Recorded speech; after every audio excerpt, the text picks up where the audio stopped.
welcome back to my channel. Today is a Wednesday night, so I thought it would be a good idea for me just to sit down and talk about what I miss about living in Australia. Okay, just a little bit of background of myself. So I've been living in Australia in the past 11 years. So recently I just moved to London for work. So basically I've been here for about a month and a half. So based off my experience, I actually want to talk about what I miss the most about living in Australia from four different perspectives. Okay, number one, I want to say the space. Because Australia is a quite large country, so it has a lot of land. Based off the size of the country, we do have a lot of space. It doesn't matter where you live, you basically even in an apartment or a house, so the size is much bigger than the ones in London. You feel like you have open space and do a lot of outdoor activities as well. You don't feel so like crammed into a small space, and you don't normally feel very crowded even you're on the road, because the roads in Australia is actually much wider than here in the UK. And also our population is less in Australia. So you normally don't have a feeling of, overcrowded, unless you go to the city on the Friday and Saturday nights. Most people will actually go out and drink. So during those 2 nights, you can feel, well, there's actually people. But most of the time, it's quite peaceful and quiet.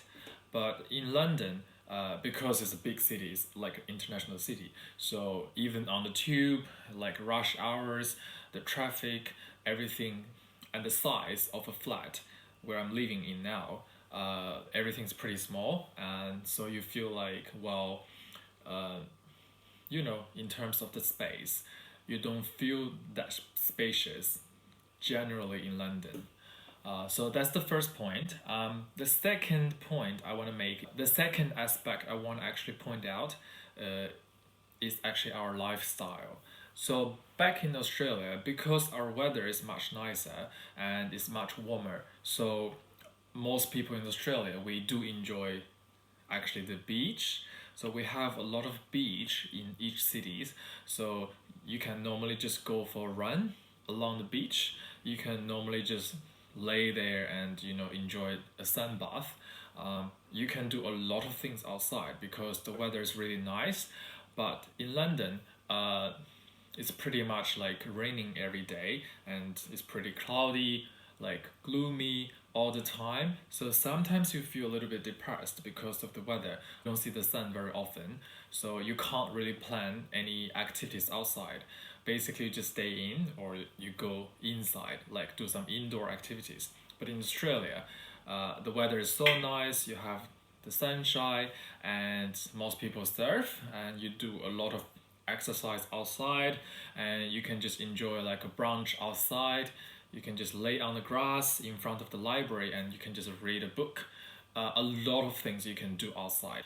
I feel like sometimes if you see the sun, you feel like, oh, it's a great weather, and you feel pretty cheered up, and you feel like, well, I want to go out do something. I want to actually do something outside, and it actually pump you up, and you feel like I'm not that depressed. Another thing I want to mention is actually that in Australia, people really do care about their personal life and personal time besides work. So what I realized in London, most people are pretty stressed, and when you walk on the street, they don't normally say hi to you firstly.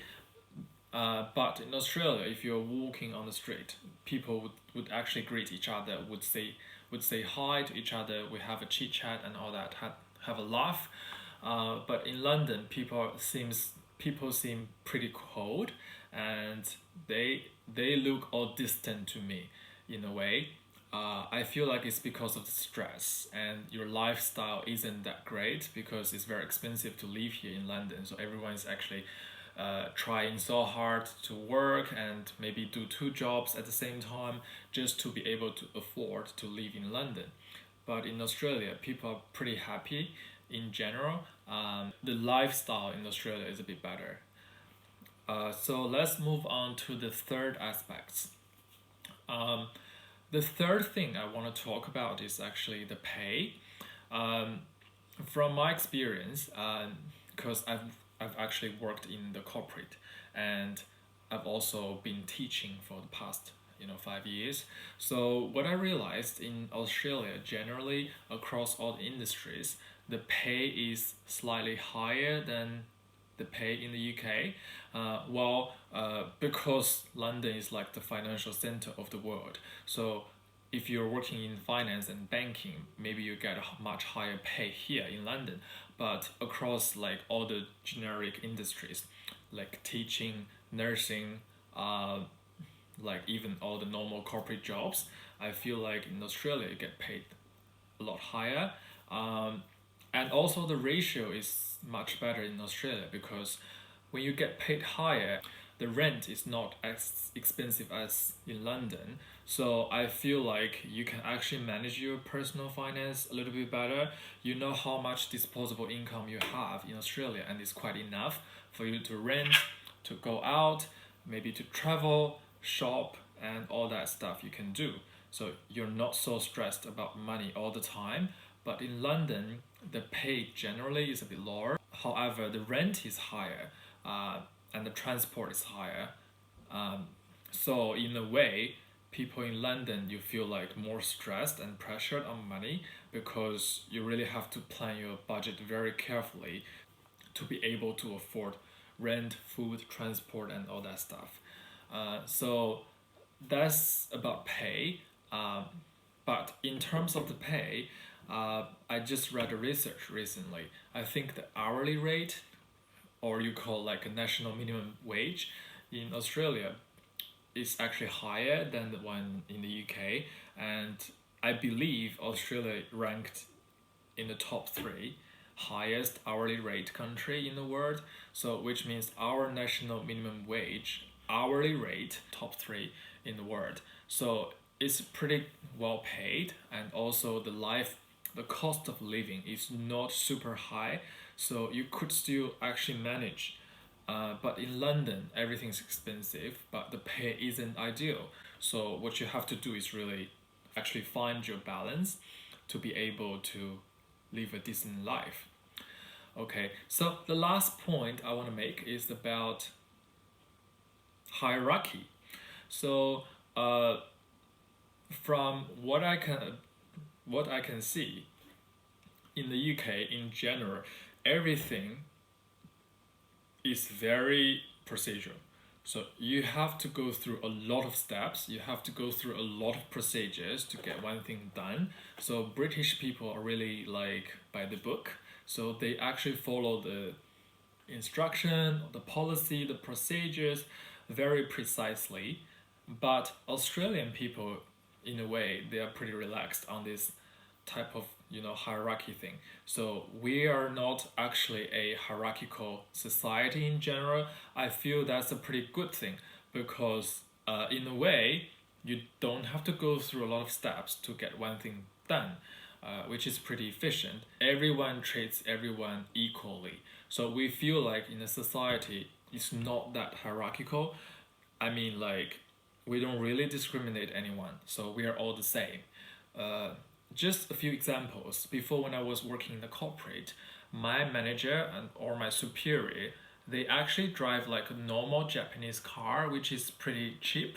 So we don't really see ourselves driving like luxury cars to work because this is just a transportation to us. It doesn't mean anything else because we do not have the mindset of like hierarchy and all that in our head. Even when I was teaching, my principal normally they just drive a normal like Hyundai, like a Japanese brand. It doesn't make any difference because I even see my principal like traveling on the tube to work. We call that train because it's overground. So they took public transport to work, and you bump into them on the train, and that happened all the time. So basically what I feel is like it's more like stress free, and you don't actually have a superior, you don't have like hierarchy in your workplace. So you feel like you could express your opinions like 100% and you could make more decisions.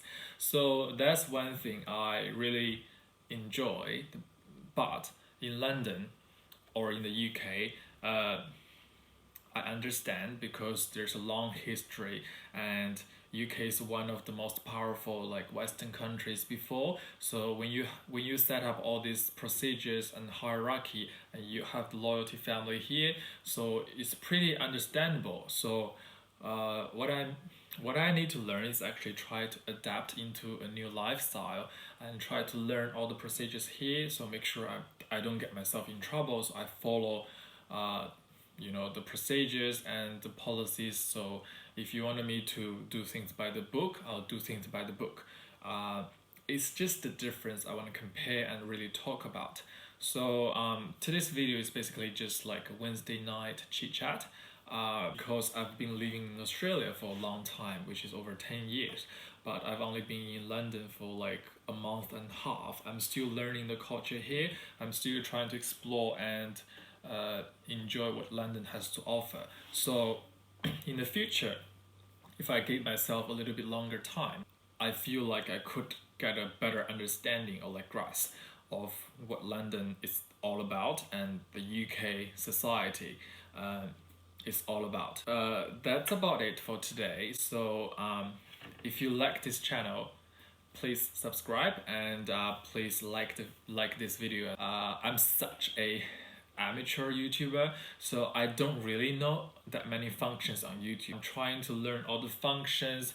If you leave a comment or if you like it, if you subscribe, so what's the point of doing that? I'm gradually learning that, so I hope actually I get some support. I hope you enjoy the content. So if you like this video, please subscribe, comment. So I'll try to create more sit-down videos as well if you're interested. Thank you.